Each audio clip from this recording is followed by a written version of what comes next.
Hello everyone, Reginald Scott here. Welcome to the video. Great to see you all again, and I hope you're all doing really well today. You joined me today for quite a special video because today is my very first interview. Never done this before, and hopefully it all goes well and you enjoy it. If you do enjoy it, don't forget to like, comment, subscribe, hit the notification bell and share with a friend. Right, now today's video is special as well because I want to introduce you to someone I met actually through YouTube. This is Giovanni Prosperi, and he is a cyclist like you guys out there, but he does something quite special, quite a different kind of cycling than maybe you do. He's into bike racing, so he's a bike racer, but there is a very specific kind of bike racing that he does, and it's quite unusual. I've certainly never met anyone who does this level of bike racing before, and I thought it would be really interesting for you to get to know him, and perhaps we can also learn something about his training and about what he does, and maybe get a few tips and hints to improve our cycling as well. The other reason why this interview and me introducing this man to you is important is because he's actually invited me to go to America in 2025 to record him during one of his bike races. So I've actually accepted that, and I hopefully will be going in 2025 to America, which is fantastic because I've never been to America before, and I'm really looking forward to it, going to the land of freedom. So there you go. Now I'm going to hand it over to Giovanni now, and he's going to tell you what kind of cycling he does and what specific event I will be videoing him in. Hello everyone, my name is Giovanni Prosperi, and I'm an ultra cyclist. So what is ultra cycling? What does that mean to be an ultra cyclist? I do these crazy races where I go for very long distances, no stopping. These races basically go from a 24-hour event to 500 miles, 1,000 miles, or like Race Across America is gonna be 3,000 miles. The difference between all the other races is that the time never stops. So it's not like a stage race, it's like a Giro d'Italia or Tour de France, where when you get to a point at the end of the stage, the time is gonna stop and everybody can rest. In a Race Across America, the race me and Reginald we're doing we'll do together is no stop. So I'm gonna have 12 days time limit to go from one side, one coast, to the other coast, to go from the Pacific coast of the United States to the Atlantic coast of the United States, specifically from California to New Jersey, from Oceanside, that's close to San Diego, to Atlantic City, that's close to Philadelphia, and between New York and Philadelphia. And during the race, I have just to keep going, because if it's very easy to calculate, is 3,000 miles in 12 days, so I need to do at least 270, 280 miles every day. That is in kilometers, is around something less than 500K every day. And I will need a support team to do the race. It's like a time trial, so I have to ride by myself, no drafting, no other cyclists around me. There will be other cyclists, of course, in the race, but it's a time trial, so everyone rides by himself, by themselves. And I'll have a support team, a crew who's gonna help me accomplish this very hard and tough achievement, like feeding me, giving me water, solving mechanical issues that that's, that's an important role that you will have, not only to uh, document the race and show the race on your channel. That's a big honor for me. I really appreciate the fact that you accepted my invitation. Well, That's so cool. it was a very generous But invitation, and I couldn't give up the opportunity to come to the United States. I've never been to that continent. I've traveled to quite a few countries around the world, but America's been one that I've never actually made it to, and I've always had an interest in visiting many places in the United States, and I saw this as an opportunity to visit a lot all in one go, because obviously we were yes. going right across America. So I don't think many people in the world can say that they've actually done that. I know some people rent cars, but I remember back in the 90s and early 2000s hearing about people renting cars and driving across America. But, cycling across America, that's kind of crazy. I mean, it's It's a not crazy race for crazy people. it's not crazy in the sense of like if you were doing it as a holiday, stopping every day, maybe doing 200 or 300 kilometers a day, 150 before lunch and 150 after or something, and then nice hotel or maybe carrying a tent or something. That would be a nice trip, but like doing it all in one go. I mean, it's a 12-day event, I believe. Most people complete it in around 12 days. What amount of time are you looking to complete the event? What's your personal challenge to yourself? Okay, 11 days. 11 days. Yeah, I'll be super happy to finish it in the time limit because that's the main goal. Mm. Then if I will try to beat the 11 days limit. Then also I have a big dream, but okay. I mean, I the don't want to. the record for completion of the race across America is it 9 days? No, it's less than that. It's 7 days and 15 hours. That's incredible.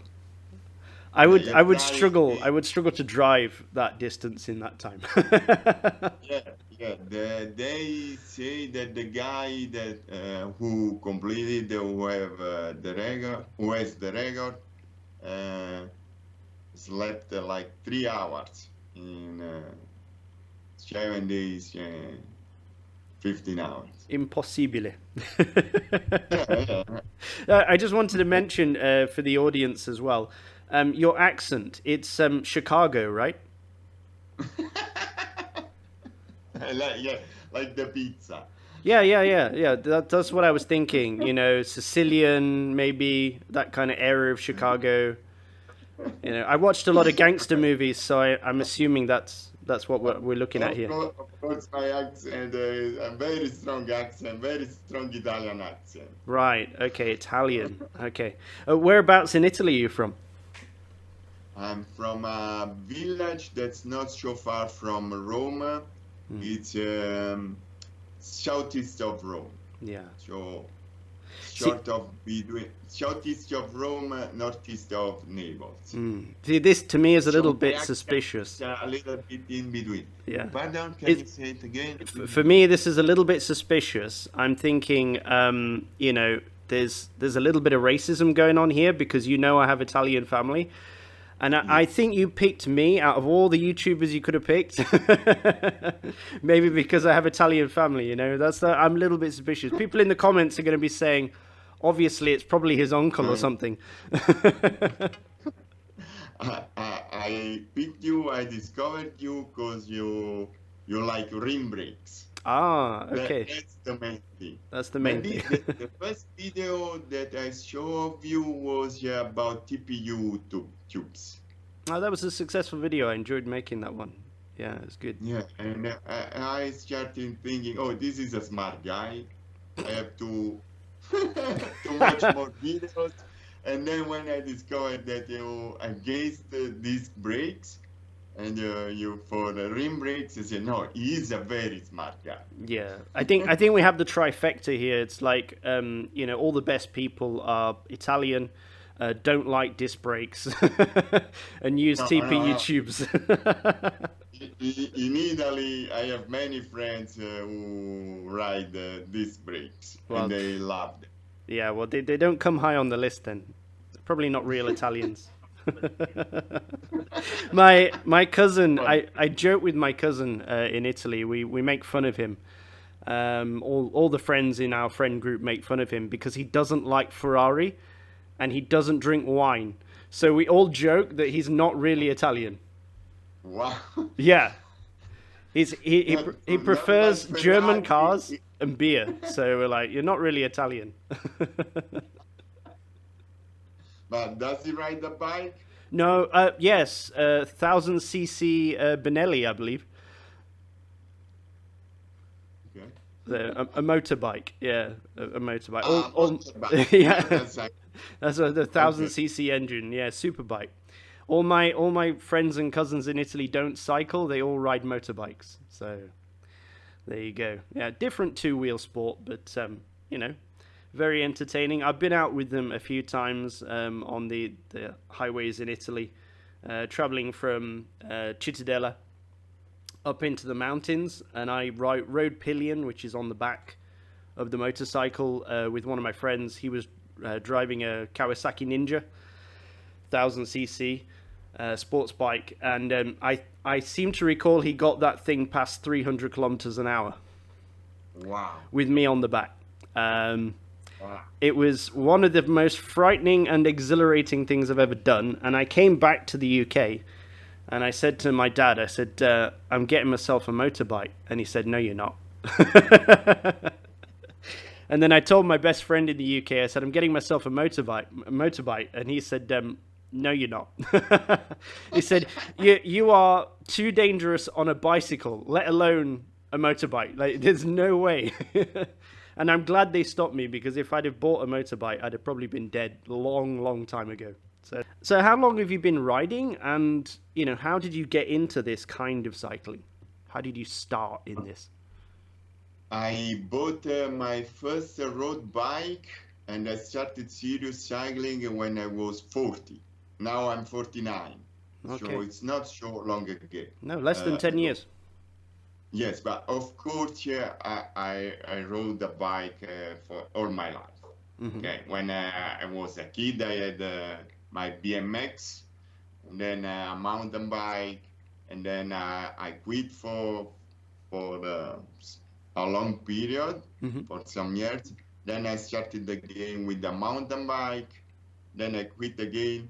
And then when I was 40, my dream was to have a road bike. And I said, okay, for my 40-year birthday, is going to be my present to myself. And I bought a road bike. Did your A friends? carbon road bike. Yeah. Did your friends like pressure you into it? The ones who cycle? No, absolutely not. Oh, is it No. just your own idea? You just decided to start cycling? Yes. At that moment when I bought the bike, I didn't have like cycling buddies, cycling friends. And when did you move to the US? How long ago was that? I moved to the US 5 years ago Ah, okay. through cycling, because my wife loves cycling and we met through cycling. So And your she wife was is in the US. yeah, your wife is And from the US, is that right? no, my wife originally is from Slovakia. Okay. But she moved here and she won a scholarship for college when she was really young. Mm-hmm. She came to live here and she didn't go back to live in Slovakia. So she's been here in the US how long? Like 25 years, something Okay. like that. So she's like, like a local. Yes. She doesn't have a strong accent Yeah. like my accent.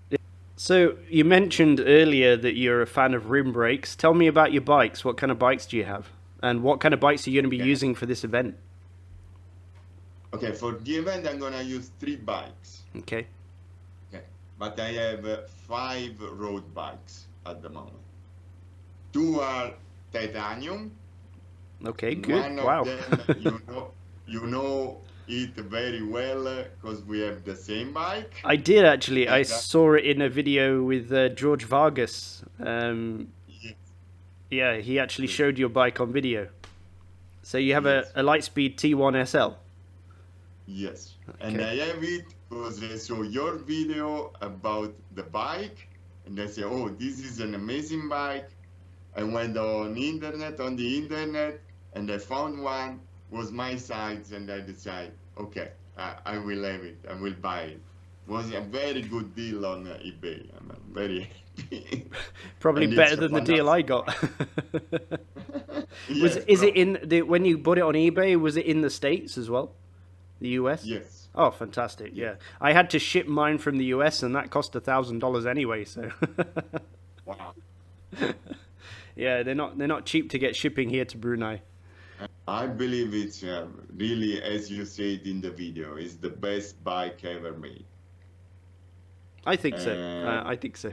yes, and It's so certainly the best and bike I've ever tried, and I've tried not only obviously my own bikes over the last 30 odd years, but loads of customer bikes as well. And the variety of bikes that I've had to try, the customer will bring you a bike and they'll say, "There's a weird sound I'm getting on my bike. Can you take the bike out and try and find out what it is?" So they give me permission to ride their bike. So I've ridden a bunch of bikes over the years, and nothing's ever come close to the T1. The only things that have come close are other titanium bikes that I've ridden. But none are quite as obviously none are as light and in my yes. opinion as complicated in the tube shaping as the T1. There's never going to be anything quite like it. So there you go. So what other bikes do you have? So the T1 is gonna be my all-around bike. Okay. Okay, during the race. Then I have a carbon bike, rim brakes. It's a Iolio. Yolio. Iolio. Yeah, I know that one Yes. from Cycle. Yes, China. Yes, yes. It's a Chinese, yeah, and it's very light, and it's gonna be my climbing bike. Okay. And then I have a Fuji, and it's a TT bike. Right. And it's Okay. gonna be for flat. So during the race, I will have these three bikes: a Leo for climbing, the Lightspeed T1 SL all around is gonna be like probably the bike that I will use the most, and then the Fuji as a TT bike for when it's flat. So as part of the race, are you allowed to change your bike whenever you want? Yes, yes. Okay. And what's the rules for that? I mean, if you get off your bike and then your team brings you another bike, if you like step forward a few steps or something, do you get disqualified, or is it quite loose with the Now rules? you're supposed to ride every inch of the route. Okay. Okay, and if you have to walk, because can happen, it happened. Like it happened many times during these kind of races. You have to walk the bike. Okay. You cannot walk without the bike. So you have to Like, push the bike. Yeah, yeah. you have to push the bike. Yes. Okay. No teammate can push the bike for you. You have to push your bike. So it's mandatory. And I think there is a penalty or maybe a disqualification. I'm not so familiar with the rules. But anyway, So I follow you're going to basically pick the bikes depending on the kind of state you're in, because some states are very, very flat. So will you be on the TT bike mostly, or is the TT bike too painful to be on for long periods of time? So you're going to be mostly on... It's a little bit painful to be too long on the TT bike, but there are sections like in the desert that it's completely flat, so I'm gonna use it. Also in Kansas, it's flat. Illinois is flat, so I will use the TT bike as long as possible. Then, of course, it's not so comfortable, and I'm gonna switch to the Lightspeed that it's equipped with the aero bars. So, what events have you done in the past? Have you done a lot of these kind of races before? Yes, I've done many races of this kind, and to take part in race across America, you have to qualify for it. And Right. there are these other satellite race. How can I say it? Like races that are around Oh, race oh, across yeah. America. Sorry. Yeah, Satellite races. Yeah, yeah. yeah, satellite races. Hmm. Yes, that's the word. My English is not perfect No, better yet. than my Italian. Better than my American. So there you go. Yeah, you have an English accent, I can tell. It's funny. A few years back, the second to last time I went back to the UK, I went to a city called Leicester, which is not far from my hometown city of Nottingham. And there's a very large Pakistani and Indian population there. And I went into an Indian sweet shop to buy some local Indian sweets during like Diwali and things. They have a lot of these really tasty Indian sweets. And I was chatting to the guy behind the counter, and he said, "So where are you from then, America?" And I said, "No, I'm from Nottingham." And he couldn't tell that I was from the UK. He said, "You've got a very strange accent," and I think that's true. To be honest with you, it's probably been affected by the fact I've lived abroad for so long. I understand. Yeah, it's pretty. So we were saying about my races, Oh yeah, yeah, yeah. and saying this RAM qualifier. I successfully completed 7 RAM qualifying races. 7. So 7, Wow. and they go for 500 miles, so 800K more or less. To the longest one was Race Across America, but I've done Race Across America in another format, not solo, but two-man team relay in Okay. 2021. A And relay. that All right. race counts like a RAM qualifier for solo. Mm. And actually, we won the race, so I'm very proud of the achievement. Even if we were the only team, the only two-man team that crossed the finish line, because as you can understand, as everybody can understand, it's not easy to get to the finish line. It's not so easy. It's not like, oh, you start and you don't have a mechanical or a major problem, you're gonna finish. No, it's not easy to finish in the time limit. It's a real challenge. So you've actually won the race across America already, but during the relay. Yeah, two-man relay. So Yes. are you when the other guys That's riding? You're different. That's yeah. say it again. When the other guy's riding, you're sleeping or resting or eating. Is that how it Yes, works? Right. yes. What about toilet stops? How does that work? Hey, you use job for toil. Yeah, but I mean, if you're like cycling across Like some highway somewhere in the middle of nowhere, like in the desert, do you have to go behind a cactus or something? I usually go behind my support car. Oh, right, okay. Someone holds like Uh, a bucket or something. no, I don't like the bucket. And if I have to go for the long one, I have a big vest that completely covers me. Right, And so I just squat and go. right. And just to be clear, you're inviting me over to film you during the race. So, when you're Yeah. squatting in the middle of the desert going number twos, If I'm going to be you there if with a you camera. think, if you think you're gonna have complete freedom All to right, complete to freedom. to film anything you wanna film and to show anything you wanna show. Right, So if you fantastic. think it's a good idea, you're welcome to do it. And I if trust you. everyone's going to know everything. I trusted you buying the light speed. I'm gonna trust you for the video.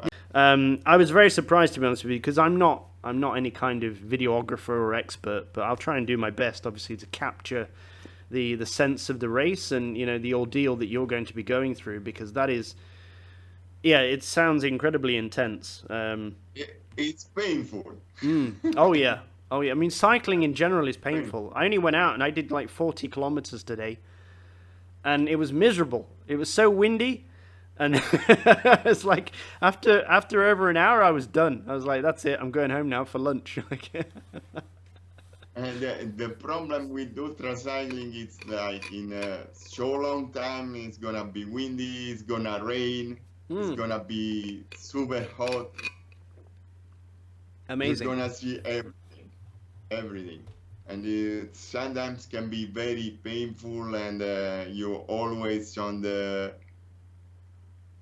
point of resigning and saying, you say to yourself, but why am I here? Why am doing this?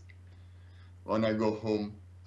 Yeah, I tell you what, when you're feeling like you want to quit, I'll have to like help you or threaten you or something. Like, you know, I'll threaten you by putting ketchup on spaghetti or something. As if you quit, that's it. The ketchup's going on the spaghetti. No, you know what? Like the people that are crewing, who are crewing for me, usually if I quit and it happened, they're not disappointed. They wanna go home too, Yeah, because it's I can demanding imagine. also for the team. Mm. It's demanding for the team, and I really thankful to all my friends who helped me in these years of racing, and first of all to my wife. She's always with me in this kind of races. Yeah, is she very supportive? You say she's a cyclist as well. You know, Yes. does she really help with these kind of events? Yeah. She's like my manager in this kind of events. Oh, We fantastic. do them together. It's our vacation Mm. together. So how big Because is also the team that does this? the team is gonna be between 8 and 10 people. We're finalizing all the friends who are coming. And how many support vehicles are you going to have for that number of people? Three, three, Three. three. Yes, three, Okay. three. So around 3 people every car. Hmm. That's impressive. How are you going to fund all this? Is this you With know, my money. with your money? With my, I will look for sponsorship too, but basically with my mom. Okay. Yes. There we are. For the audience, if you want to sponsor, is there Yeah, any way for that the people can sponsor, or audience, are you looking for bike companies or anything to sponsor you? no, anybody can sponsor me, from a bike company to a restaurant. I don't know, Do you have a any GoFundMe company. or anything like that? Do you have a website that people can send you? Probably I will start one. Okay. I don't have it yet. I will start one. All right. I'll stick that Uh, in the community page if anybody's interested when you start one. If anyone wants to like donate to your race, or if there's any businesses out there, you will be offering them like logos on your yes, jersey or. I will do like basically a name of my jersey, and the name on the vehicles. Okay. So a plate, a sticker on the vehicles. All right. So you can basically what you're looking for is people to sponsor you with like so many $100 or $1,000, and Yes, then they can get their company logos on your yeah, vehicles and on your jersey and things like that. yes, Okay. exactly, How exactly. much does a race like this cost, like to you as an individual? The race across America, this one is gonna cost around $30,000. Wow, that's a lot of money. 30,000. Yes, Mm. it's a lot of money. I'm saving it from since a long time. Uh, Next year is the moment to do the race. So That's why. this is for you is like a cycle, like you go through racing and fundraising and then more racing and more fundraising, is it? No, but I've done fundraising just once and was for the other race across America because Okay. it was very expensive too. Mm. Usually it's completely out of pocket. Okay, I'm not very rich, but I save money. My main job is I'm a cycling coach. I Okay. coach other people who like to do this kind of events or even shorter races. No, that's perfect. So, Well, one of the questions I have here actually is: do you have any tips or advice for people who want to do what you do, which is ultra cycling? How can people get into shape or to do that kind of thing? to do ultra cycling, I can tell what I did as because you mentioned you want to know how I got into Mm. ultra cycling. So when I started cycling, I felt very proud when I was able to reach a farther place. Like, oh, I was living in this village, Sora. The first time I was able to get to Rome and back, I was like very happy. So that made me very happy. So I started to very happy and very proud. So I started to go farther and farther. Mm-hmm. And then one day, a friend told me, "Oh, there is this race in Italy. It's 800K. Let's go for it." And I tried it. The first time I didn't finish. Mm-hmm. And then I tried again, and the second time I finished. I believe that for ultra cycling, as for cycling, the first thing is commitment and Mm. consistency. If you are committed to cycling and consistent in your trainings, in your workouts, it's possible to achieve everything. This year, I coached one of my customers is 62. No, it's 60, not 62, sorry. It's 60, and he finished race across America in 12 days and 6 hours, something like that. Amazing. Because when you're 60, you have like 21 hours more to complete the race. The time limit is not 12 days, but it's 12 days and 21 hours. So, but the guy is so committed to cycling, is so consistent with his workouts that he can do anything. So Mm. that's the first thing. It's the most important thing is to love cycling and to ride a lot and to build your endurance Mm. because the body has like a muscle memory and it's gonna remember what you've done. So after a while, it's not even so important to work on endurance. Lately, I'm working much more just on power and strength than on endurance. Okay, I see. So it's not like you need to do so many 100 kilometers in a week in order to do this kind of race. At the beginning, yes. At Okay. the beginning, yes. To get ready for the first ones, yes. But then I do very long rides lately only if I'm in an event or in a race.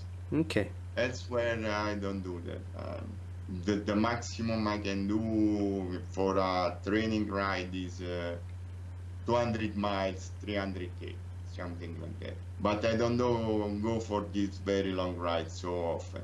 Hmm. I prefer to do short and fast workouts.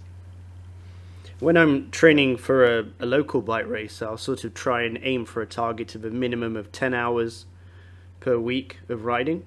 Okay. And that's just to do a bike race of like 100 kilometers. So I was trying to think how many hours you would have to do to train for a bike race that's 1,000 kilometers or 3,000 kilometers. It doesn't like there doesn't appear to be enough time to train for that, you know. Man, no, I think that there is enough time. That's why. Yeah, this customer of mine that I just mentioned, he has a full-time job, and he workouts like 1 2 hours a day during the week. Mm-hmm. Uh, like he really loves to be on the bike. So during the weekend, he can do 2 rides of 10 hours each. Wow. It's 10 a hours 20 on hours on Saturday, the bike. 10 hours on Sunday. Yeah, but he really loves it. I don't recommend to do so much. If you are ready, have great endurance, that you are ready into this ultra cycling since a long time. Mm. For other customers, I successfully coached another guy in 2022, and he was like, he wasn't an ultra cyclist. So I'm very proud of what we accomplished together. And I forced him to ride 12 hours on Saturday and 12 hours on Sunday. Like I told him, if you want to have one possibility to finish race across America, you have to do this because you don't have enough endurance and you have to build it. But like in my case, I don't do that because I already have the endurance. So for me, it's just fatigue, and I'm gonna add fatigue on fatigue on fatigue, and then I won't perform so well during the race. Mm. So at the moment, I'm very focused only on power and strength. For example, this year I had my best performance in an ultra cycling race in a RAM qualifier that is called the Race Across the West. Mm. That it's on the same route of Race Across America, but stops after 900 miles. Okay, it doesn't go all the way to the other side of the United States, but ends in Colorado, in Durango, Colorado. And this year is my year with the minimum amount of miles ever. So I just checked yesterday my Strava, and I have 16,000 kilometers for the years. Mm-hmm. And usually at this moment of the year, I have 20,000 or 22,000. Mm. So, okay, after a while, it's not so important to stay so long on the bike, to ride so long. Okay, I It's more understand. important to ride every day and to be consistent on the workouts. Mm. That's the hard part. It's the Yes. for me when I see people who are good at sports, irrelevant of what it is, it's a mental thing. It's not really so much about the body; it's the mind. I've never had the mindset of consistency.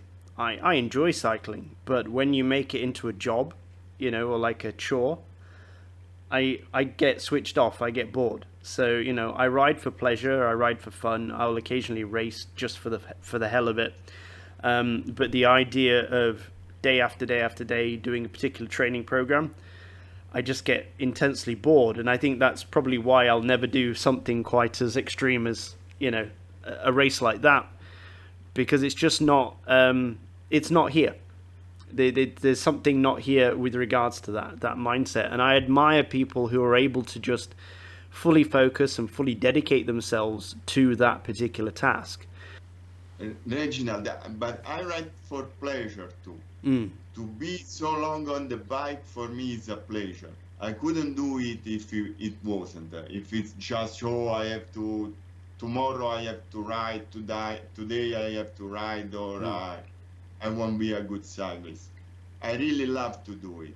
Even when I'm in these races and I'm in pain and the suffering is so, so tough, I love it. Okay. So it's a bit of sadism then, like sadomasochism or something.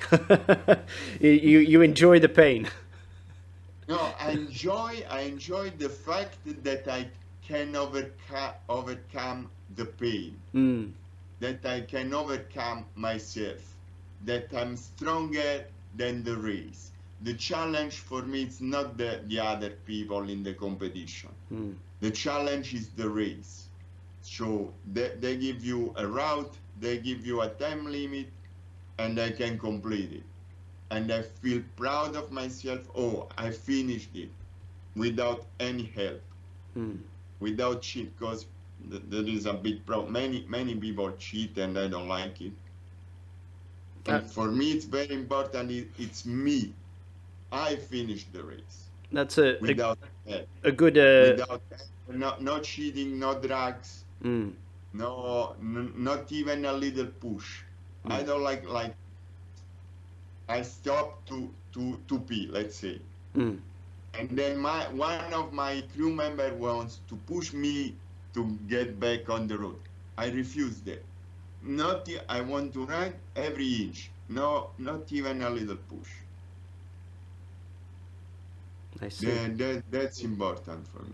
That's a good question, actually. What's your take or your opinion on drugs in cycling? Um, Very bad opinion. huh?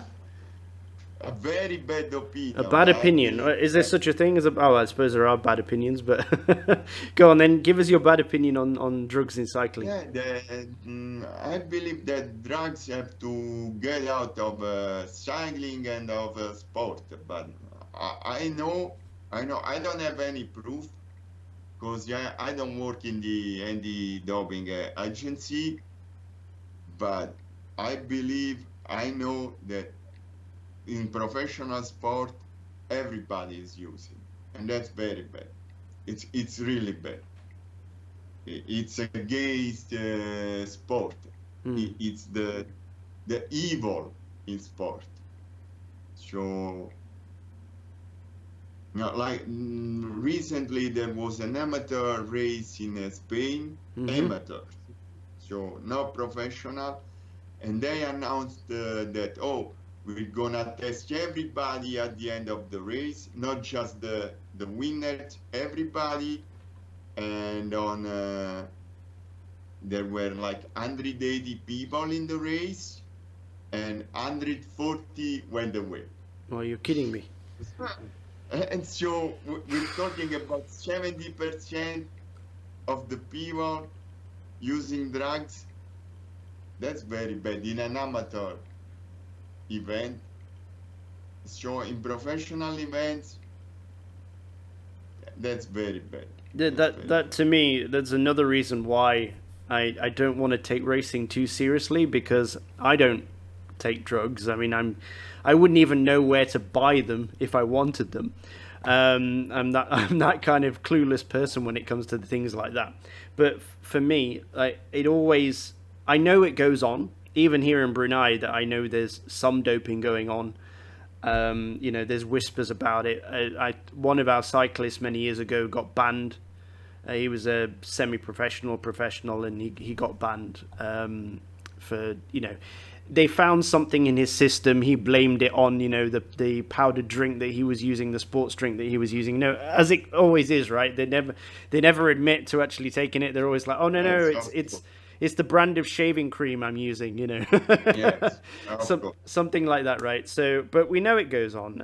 I mean, I heard the BBC did a survey of cyclists, I think in the UK, anonymous survey, and it said 14% admitted to taking performance enhancing drugs in cycling. And these are amateurs. And so that's 14% of people who were asked who were honest. Yes, of course. How many more percentage? Like if I was doping, and the BBC came to me and said, "Oh, don't worry, it's an anonymous survey. We're not going to release your details or your name. We just want to ask you, are you doping?" I would have said, "Oh no." Because there's to me there's too much risk, right? I wouldn't even be honest if it was an anonymous survey. So if I was breaking the rules, if I was taking drugs, because to me that just makes sense. You'd be stupid to even reveal that you're doing that. Not that I would. So yeah, it's frightening when you consider that all these races that are going on. There's there's drugs everywhere, like especially in amateur racing. And I know some very talented cyclists who don't get very far. And I always wonder if that's because they're clean. And they're just unable to make the break, the big break, because they're clean and everybody else isn't. My opinion on doping, I probably have to do a video on it, I think. I'm waiting for it. Yeah, I'm waiting because you when you did your video about what you would change in professional cycling, very interesting video. You said, "Oh, I will do a video about doping." Oh, did I? Okay. Oh, sorry. Yes, I apologize. no, it's an issue that I'm very sensitive to this issue. So right. Okay, I'll have to do that then. I've got a backlog of videos that I need to do. But yeah, it is something, and there's a lot for me. There's a lot of conspiracy behind it as well. So I like my conspiracies. So I have to do that. Okay, moving on. What is something you want to achieve in cycling? Is there any particular goals that you have? Yes, race across America to be a finisher. To be a finisher. Well, I'm sure that will happen. I'll make it happen. Like I say, if you fall off the bike, I'll get you back on. I'm not so sure that it is going to happen, but right. I'll try my best. I'll have to bring an e-bike or something. That's forbidden. Yeah. And so then in that case, then, if there was one thing you could change about cycling, because you've only been in cycling for less than 10 years now, but I'm sure you know the culture, you know the kind of people that you meet, and the culture of road cycling in particular. Is there anything you would change about that culture or about the industry? Doping culture. Just the doping. Doping culture. Yes, that's I think is the main problem. Anything else is very small if compared to this big problem of doping. You wouldn't. Of course, there are things that I don't like in cycling, other things, but I can get along with them.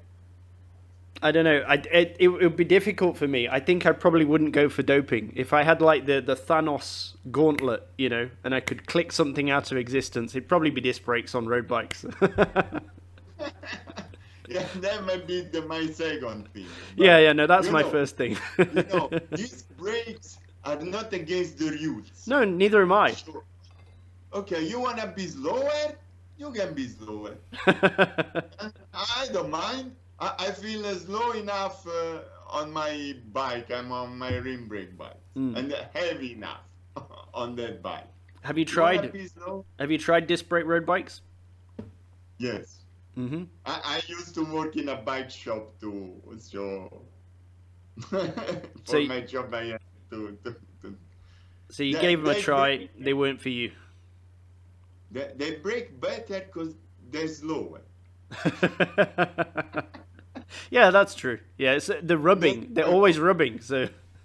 Yeah. Oh, for me there is a Italian song from this singer. His name is Paolo Conte. Oh yes. And it's a song dedicated to the bike, and it's called Velocità Silenziosa.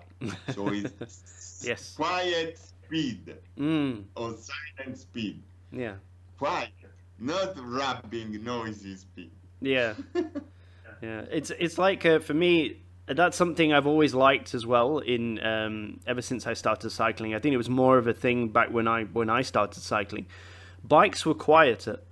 A few years ago, maybe sort of 5, 6 years ago, there was this big thing about noisy hubs. Everybody had to have a really noisy hub. Like I would have customers coming in my shop asking me if there was a way they could make their bicycle wheels noisier. Because all the latest bike hubs were getting louder and louder. And I've always liked quiet hubs. I mean, one of the best pair of wheels I ever had was an aluminium pair of wheels from a company called Zero. And they were, like I say, I got them back in the early 2000s, and they were almost completely silent. They had a normal spring and pull system. They weren't anything special. But just the way the hubs were manufactured back then, with the tolerances and the wall thicknesses and things, the hub was almost silent.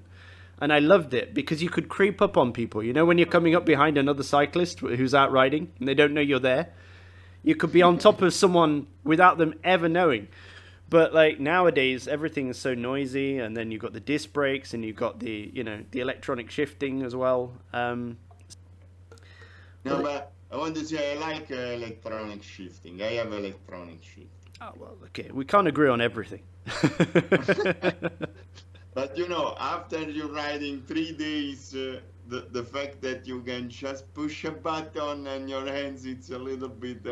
That's a good thing. I thought you just said you weren't into cheating. Like you said, no cheating. You want to do everything yourself. That's in the rules. So to use electronic shifting, it's in the rules. Ah, yeah, well, I'm sure it's in the rules to have a little push as well, but No, that's not.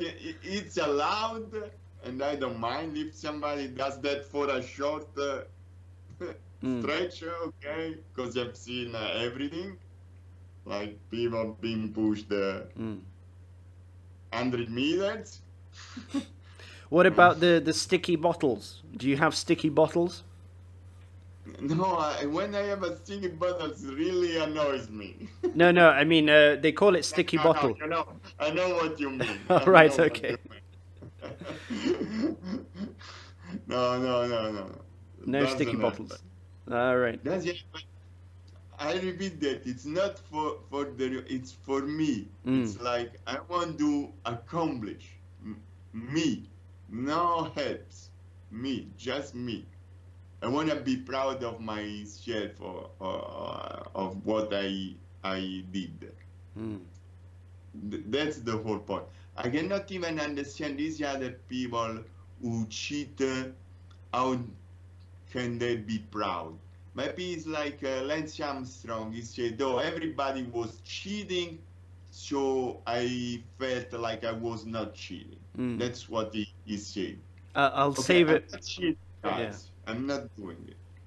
I'll save it for the doping video, but I've got a story from someone I know who said something very similar. I knew a professional athlete who said basically that if I don't cheat, I'll never win because everybody else is cheating. Okay, well, I didn't make that decision. Like I'm in the same point, but I feel like it's like to sell your soul to the devil. I prefer to say, okay, I won sometimes. I won a couple of races. I'm happy with that. I don't know. I feel like who doesn't know how to lose is the first loser. I like that. Yeah, that's a good way of putting it. You need to know how to lose. Like you lose. I'm very happy when I lose to someone that is better than me, and I always congratulate him or her. Because in our races there is no distinction between men and women. I just think this race that you're going to do sounds absolutely incredible. I can't wait to. Well, I can wait, but I'm looking forward to it, shall we say. I know it's going to be a really difficult task. I think, it's going to take a huge amount of endurance, patience, willpower. But I think I can do it. I think I can watch you do it.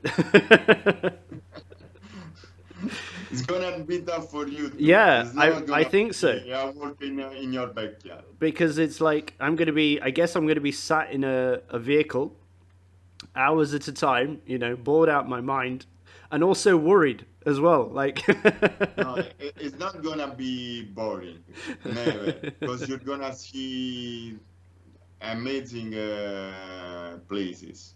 Like when we cross the desert and we will be through Monument Valley, it's so beautiful. Oh, fantastic! It's like to be on another planet. Will I be doing any of the driving? Will they need me to drive sometimes, or have you got designated drivers for that?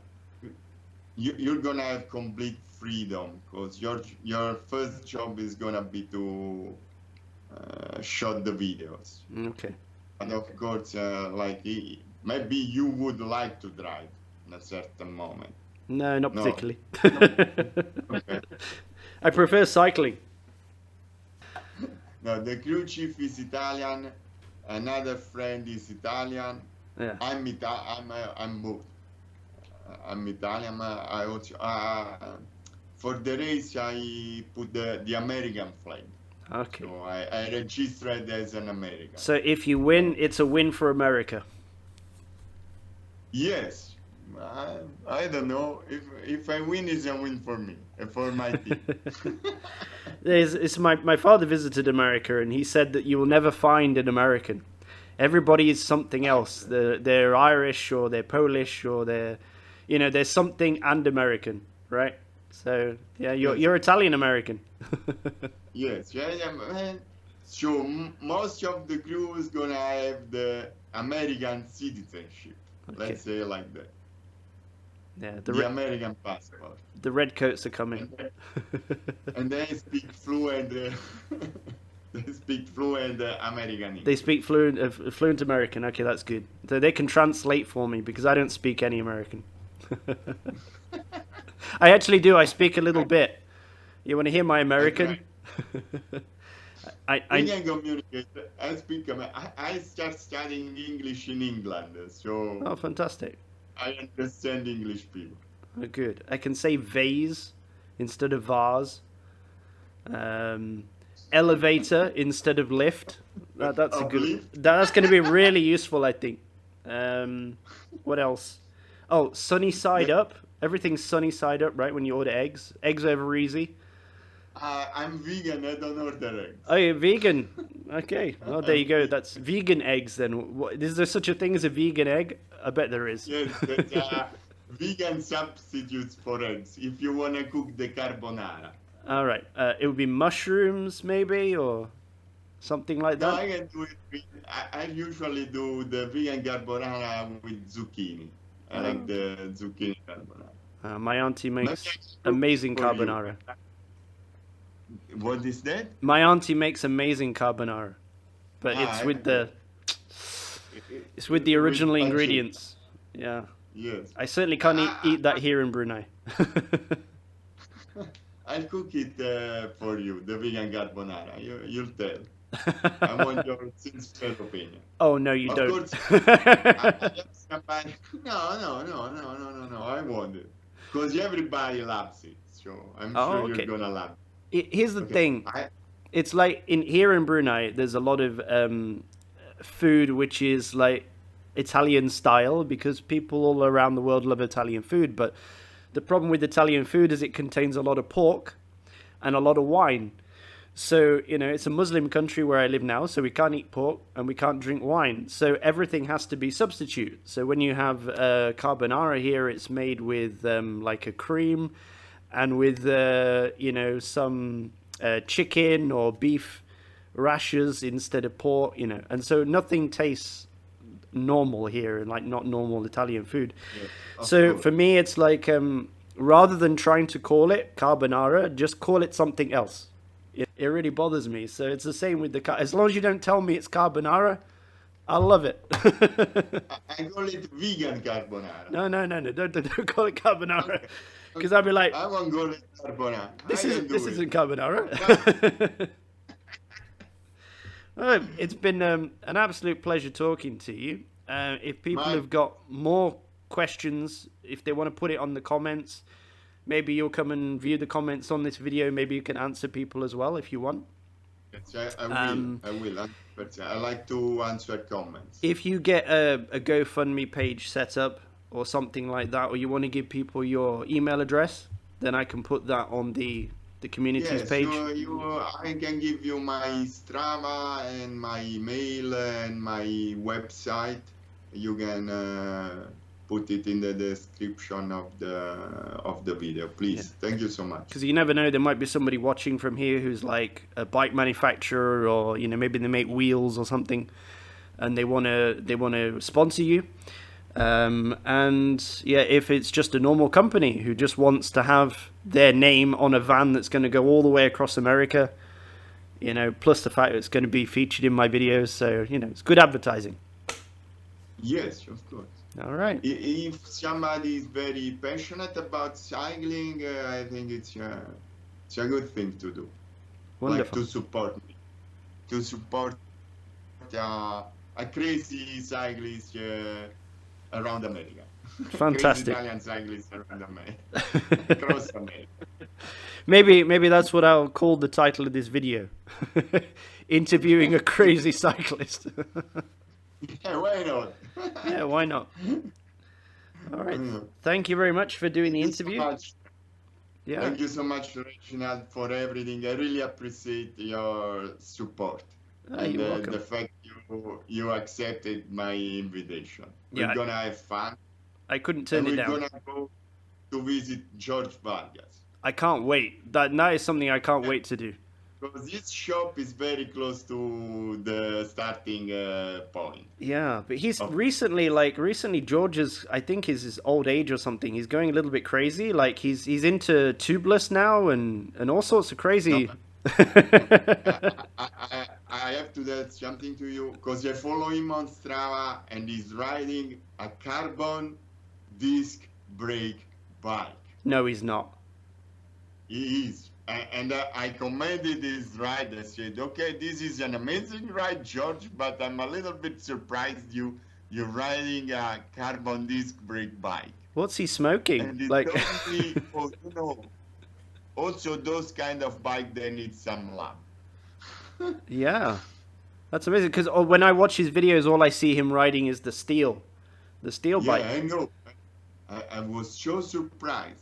Go on his last ride on Strava if you follow him on Strava. I think you will be very surprised. Yeah, I wanted to say to you this thing not during the video, like in a private conversation, but came out. Yeah. I think no. I think his account has clearly been hacked. There's no way that somebody else. George is a good ultra cyclist. The first time I met him was in an event. He was doing. He was doing the event for 4-person team, and I was doing it solo, and we met there. That's the first time. Then I discovered he had a YouTube channel, and I started following him. So George is George. We love it. Oh yeah, even if he's great. Doing a disc brake bike. Oh, well, we'll see about that. Maybe I can, maybe I can persuade him otherwise.